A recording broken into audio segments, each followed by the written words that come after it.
নমস্কার, আমি রাজীব। আপনারা দেখছেন আনন্দ বাংলা, বাংলার আনন্দ বাংলার ঘরে। আজকে আমাদের সঙ্গীত দিবসে বিশেষ মুখোমুখি অনুষ্ঠানে আমাদের মধ্যে এসে উপস্থিত হয়েছেন আমাদের পূর্ব মেদিনীপুর জেলা তথা রাজ্যের একজন বিখ্যাত গিটারিস্ট, গিটার বাদক মাননীয় সব্যসাচী পণ্ডা। স্যার, আপনাকে অসংখ্য ধন্যবাদ। নমস্কার। তৎসহ আমাদের মধ্যে এসে উপস্থিত হয়েছেন বিশিষ্ট তবলা বাদক অভিষেক। অনেক শুভেচ্ছা। আমরা আজকে সঙ্গীত দিবসের এই বিশেষ মহতী অনুষ্ঠানে আমরা আমাদের গিটারিস্ট তথা উনি একজন মোহন বীণা বাদক এবং তৎসহ তিনি মাউথ অর্গান শিল্পীও। আমরা ওনার কাছে সঙ্গীত দিবসের অনেক পারফরমেন্স শুনবো এই আশায় রইলাম এবং আনন্দ বাংলার দর্শকদের কাছে আজকের এই অনুষ্ঠান সঙ্গীত মুখর হয়ে উঠুক এই কামনা করি। কবিগুরুর গানের সঙ্গীতে বলা যায়, আগুনেরই পরশমণি ছোঁয়াও প্রাণে। সব্যসাচী বাবু, আজকে আপনার পারফরমেন্স কি হচ্ছে বা বলুন আপনার কথা একটু। আনন্দ বাংলার সমস্ত দর্শকদের আজকের সঙ্গীত দিবসের শুভেচ্ছা জানাই। আমি একজন গিটার শিল্পী, কিন্তু আজকে যে ইনস্ট্রুমেন্ট নিয়ে আপনাদের সামনে আমি এসেছি সেটা হচ্ছে মোহন বীণা।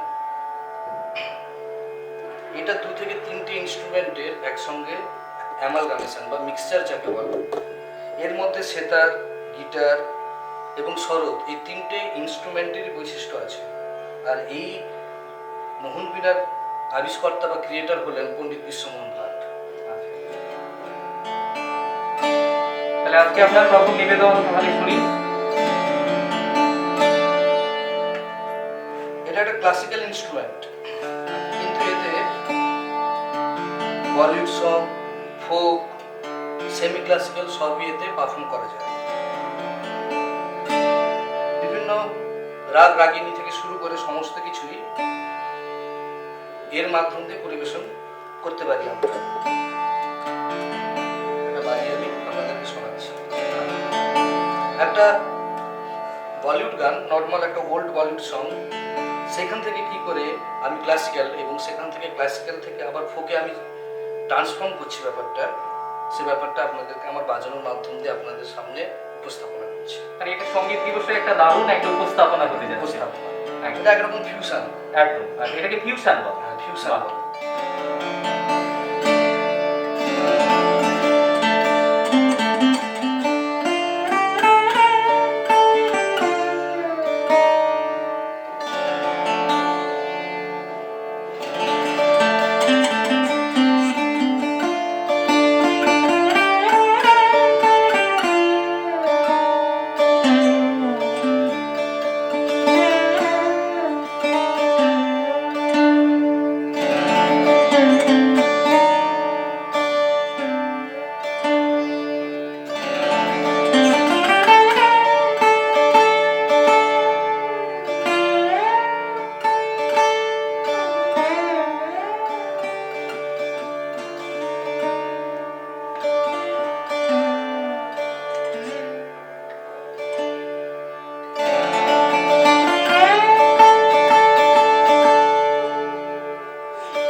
বাংলা স্টুডিও আজকের এই বিশেষ সঙ্গীত দিবসে সত্যি যেন সঙ্গীতময় হয়ে উঠল। অনেক অনেক ধন্যবাদ জানাই সব্যসাচী বাবুকে এবং তবলায় সঙ্গীত করার জন্য অভিষেককেও ধন্যবাদ জানাবো। সঙ্গীত মানে শুধু সঙ্গীত নয়, গান শুধু গান নয়, অর্থাৎ সঙ্গীতের যে বাদ্যযন্ত্রগুলো ব্যবহার হয় সেই বাদ্যযন্ত্রের মধ্য দিয়েই একটা গানের স্ফুরণের সৃষ্টি হয়, যেটা আমাদের সব্যসাচী করে দেখালো। মোহন বীণার জাদুর ছন্দে সেই যে সঙ্গীতের আস্ফালন। আজ বিশেষ দিনে, আজ 21শে জুন বিশ্ব সঙ্গীত দিবসে এক বিশেষ বার্তা। আপন হতে বাহির হয়ে বাইরে দাঁড়া, সবার মাঝে বিশ্ব লোকে পাবি সারা। সব্যসাচী তার নিজের প্রতিভায়, নিজের ভাবনায়, নিজের সঙ্গীতের সাধনার মধ্য দিয়ে সে তার হাতের বলে, তার গিটারের জাদুতে, কখনো মোহন বীণার জাদুতে, আবার কখনো তার সৃষ্টি সৃজনের ভাবনায় সে নিজেকে বিকশিত করেছে। সে নিজেকে বিকশিত করেছে রাজ্য পর্যায়ের চ্যাম্পিয়ন হয়ে, একজন গিটারিস্ট হয়ে। আবার অন্যদিকে সে রাজ্য পর্যায়ে বিভিন্ন অনুষ্ঠানে বিজয়ী হয়েছে।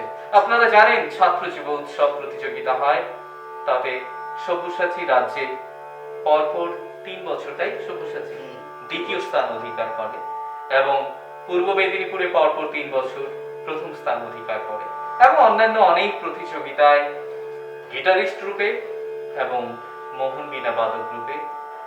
তৎসত্ত্বেও অবশ্যই আপনার যে সুরেলা, যেটা বাঁশির সুর আমরা বলি, তো সেটাতেও তিনি সমানভাবে দক্ষ। আজ বিশেষ সঙ্গীত দিবসে আমরা সব্যসাচীর কাছে দ্বিতীয় নিবেদন শুনে নেব। আমি সেকেন্ড একটা ফোক বেস একটা ধুন বাজাচ্ছি, যার নাম ভাটিয়ালি ধুন।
মূর্ছনায় আমরা মুগ্ধ হলাম। শুধু গান নয়, সুরের ভাবনা, সুরের অন্তরাত্মায় যেন আমরা অবগাহন করলাম এক নবদিনের গানে। সব্যসাচীর মূর্ছনায় তার এই মোহন বীণার বলে আজ আনন্দ বাংলার দর্শকরা সত্যি মুগ্ধ হবে। আমরা অবশ্যই অভিষেকের অসাধারণ সহযোগিতা তবলায়, তাও আমাদের এই সঙ্গীত যজ্ঞকে এক নতুন টানে এনে দিচ্ছে। গান শুধু গানের ভাবনায় নয়, সেখানে একটি সুরের বার্তা এবং অবশ্যই বিভিন্ন ইনস্ট্রুমেন্টের সুরের বার্তা গানটাকে একটা মহী রূপ দান করে। আমরা সব্যসাচী এটা অবশ্যই এটা ফোক শুনলাম, তাই তো? ফোকের একটা পর্যায় এবং ফোক ভাটিয়ালি সুর শুনলাম। অনেক অনেক ধন্যবাদ সব্যসাচীকে। এই বার্তা, এই রিদম বা এই সুর, ভাটিয়ালি সুর বিকশিত হোক আমাদের সঙ্গীত দিবসের এই বার্তায়, নতুন ভাবে বিকশিত হোক প্রত্যেক সঙ্গীত প্রেমী মানুষের মনে। যারা সঙ্গীত জানে তারা শুধু বড় কথা নয়, যারা সঙ্গীত করে তাদের কাছে একটা বড় বার্তা যাবে। আজ বিশ্ব সঙ্গীত দিবসে আমার সব্যসাচীর কাছে একটা অনুরোধ থাকবে, যদি তুমি একটা রবীন্দ্রসঙ্গীত যদি শোনাও। রবীন্দ্রসঙ্গীত শোনাচ্ছি। খুবই পরিচিত একটা রবীন্দ্রসঙ্গীত, কিন্তু মোহন মিনার স্টাইল। আচ্ছা, বেশ বেশ।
তোর ডাক শুনে কেউ না আসে তবে একলা চলো রে। আমরা সব্যসাচীর এই অসাধারণ গান শুনলাম। আমার মনের, আমার ভাবনার, আমার ভালোবাসার গানটি বাজিয়ে শোনালেন সব্যসাচী। প্রত্যেক গানেরই একটা কথা আছে, একটা গল্প আছে, একটা কাহিনী আছে। বলা হয় কালি কলম মন লেখে তিনজন। ঠিক তেমনি ভাবে একটা গান লেখার সাথে সাথে তার সুর হয়, তারপরে তার কথা হয়। ঠিক তেমনি ভাবে রবীন্দ্রনাথ শিলাইতহ এলাকায় জমিদারি করতেন। সেই শিলাইতহ এলাকায় থাকতেন লালন ফকির, যার ভাটিয়ালি গান বা যার যে লালন গান নামে বিখ্যাত। তো সেই লালন ফকিরের থেকেই নাকি অনুপ্রাণিত, এটা কথিত আছে। এটা একদমই ঠিক একদম। তো সেই লালন ফকির থেকেই নাকি অনুপ্রাণিত হয়ে রবীন্দ্রনাথের নাকি এই গানের উপস্থাপনা। লালন ফকিরের একটু গল্প বলি। লালন ফকির যখন গঙ্গা স্নানে গেছিলেন তার বন্ধুদের সাথে, তখন তার বসন্ত হয়। তো বসন্ত তো আগেকার দিনে ছোঁয়াচে ছিল, যেমন আজকে করোনা আছে। তো এই যে সঙ্গীত ভাবনা তার মধ্যেও তো ছিল। তো ওইটা হওয়ার জন্য তার বন্ধুরা তাকে জলে ভাসিয়ে দিয়ে চলে আসে, ঘরে এসে বলে দেয় ও মারা গেছে। কিন্তু লালন ফকির জলে ভাসতে ভাসতে একটা কিনারায় গিয়ে পৌঁছায় এবং তাকে অন্য একজন, বলা হয় একজন মুসলিম মেয়ে নাকি তাকে উদ্ধার করে, এটা কথিত সব। এবং তাকে সুস্থ করে সে যখন বাড়ি ফেরে, আগেকার দিনে মৃত মানুষকে ঘরে তোলা হতো না, তখন লালন ফকিরকে আর ঘরে তোলা হয়নি, তাকে মৃতই ভেবে নেওয়া হয়েছে। একটা সমাজ ছিল, ব্যাপার ছিল তৎকালীন দিনে। তো তখন থেকেই লালন ফকিরের একার জীবনযাত্রা। ওই যে যদি তোর ডাক শুনে কেউ না আসে তবে একলা চলনে, লালন মনে করতেন যে আমরা শুধু একা নই, আমাদের অন্তরাত্মায় ঈশ্বর আল্লাহ গড আছেন। অর্থাৎ আমরা, আমার মধ্যে শুধু আমি নই, আমার মধ্যে আরেক আমি আছে যেটা আমাদেরকে চালনা করে। তো রবীন্দ্রনাথের সাথে লালন ফকিরের একটা সম্পর্ক বলো বা স্বাভাবিক একটা যে হাত্মিকতা ছিল, যার জন্যই তার এই গানের অসাধারণ। আজকে বিশেষ চিন্তা ভাবনা রবীন্দ্রসঙ্গীত ওটা প্রতিফলিত অনেকটাই প্রতিফলিত হয়েছে আজকে। তাহলে সব্যসাচী আজকে কিন্তু এই বিশ্ব সঙ্গীত দিবসে রবীন্দ্রসঙ্গীত বলো বা লালন ফকির অনেকটাই প্রাসঙ্গিক এবং এবং সমস্ত সঙ্গীত শিল্পীকে আমরা সম্মান জানিয়েই বলছি। শুধু সঙ্গীত একটা সাধনা বলা যায়, সেখানে এসে আমরা বিভিন্ন শিল্পীরা এসে পুজো করেছি মাত্র, তাই তো? তো সঙ্গীত আমাদের কাছে আমাদের ধ্যান, বা তোমাদের মতো শিল্পীদের কাছে ধ্যান বলা যায়। এবং তোমরা নিয়মিত সকাল বিকেল রেওয়াজ করা মানে তোমরা যেন পুজো করছো সঙ্গীতে। হ্যাঁ, আমরা একজন ক্ষুদ্র পূজারি মাত্র। সঙ্গীত দিবসের অনেক অনেক শুভেচ্ছা, অনেক অনেক বার্তা প্রকাশিত হোক আনন্দ বাংলার দর্শকদের কাছে। আমরা অনুষ্ঠানের একদম শেষ পর্যায়ে এসে উপনীত হয়েছি। আমরা আমাদের মধ্যে পেয়েছিলাম বিশিষ্ট গিটার বাদক সব্যসাচী পণ্ডাকে। আমরা আগেই জানিয়েছিলাম যে সব্যসাচী পণ্ডা শুধু গিটার বাদক নয়, তিনি একজন মোহন মীনা বাদক। তার অসাধারণ পারফরমেন্স গুলো আপনারা দেখলেন। সব্যসাচীর কাছে আমার শেষ অনুরোধ থাকবে, এই সঙ্গীত দিবসে তুমি অবশ্যই একটু মাউথ অর্গান বাজিয়ে আমাদের একটু শোনা, আমাদের আনন্দ বাংলায় দর্শকদের জন্য। মাউথ অর্গান একদিন বড় করে একদিন বাজাবো। অবশ্যই অবশ্যই। তুমি মোহন বীণা বাজালাম, ঠিক আছে, একটা ছোট্ট করে আমার মধ্যে বেশ বেশ। আমরা অন্যদিন একটা শুধু মাউথ অর্গান নিয়ে সব্যসাচীকে নিয়ে অবশ্যই প্রোগ্রাম করব। তো আমার মতো করে শোলে, বিখ্যাত সিনেমা শোলে একদম কিছু কিছু সাউন্ড পার্ট আর একটা গান একসঙ্গে কম্বাইন করে আমি বাজাচ্ছি। বেশ বেশ।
অসাধারণ অসাধারণ। আমরা সব্যসাচীর মাউথ অর্গান গানে আমরা সত্যি মুগ্ধ হলাম। এ দোস্তি হাম নেহি ছোড়েঙ্গে। সত্যি বর্তমান করোনা মহামারীর সময়ে আমরা সত্যি আসুন না প্রত্যেকে এই গানের তালে গানের সুরেই আজকে বিশ্ব সঙ্গীত দিবস, এই দিবসের সুরে আমরা প্রত্যেকে যদি বন্ধুত্বের হাত বাড়িয়ে দিই, আমরা যদি সত্যি ভালো থাকার চেষ্টা করি পারস্পরিক হাত বাড়ানোর মধ্য দিয়ে, তাহলেই বুঝি এই মানুষ জীবনের সার্থকতা একটু রচিত হবে। সঙ্গীত শুধু অবসর যাপনের ভাবনা নয়, সঙ্গীত শুধু আমাদের ভালো লাগা নয়, সঙ্গীত শুধু সৃষ্টি নয়, সঙ্গীত আমাদের প্রাণের কথা বলে, সঙ্গীত আমাদের জীবনের কথা বলে। অর্থাৎ এই গান আমাদের ভাবনায়, আমাদের সৃজনে নতুন ভাবে বিকশিত হোক। আমরা সব্যসাচীর গানে সেই বার্তা আমরা আনন্দ বাংলার দর্শকদের কাছে দিতে পারলাম। অনেক অনেক ধন্যবাদ জানাই সব্যসাচীকে এই অনুষ্ঠানে আসার জন্য। আশা করি আপনি পরবর্তী সময়ে আমাদের সময় দেবেন। অবশ্যই আসবো। এবং অনেক ধন্যবাদ জানাই তোমাকেও। আমাদের অনুষ্ঠান এখানেই শেষ করছি। সঙ্গীত দিবসে প্রত্যেককে আরেকবার শুভেচ্ছা জানাই। দেখতে থাকুন আনন্দ বাংলা, বাংলার আনন্দ বাংলার ঘরে। নমস্কার।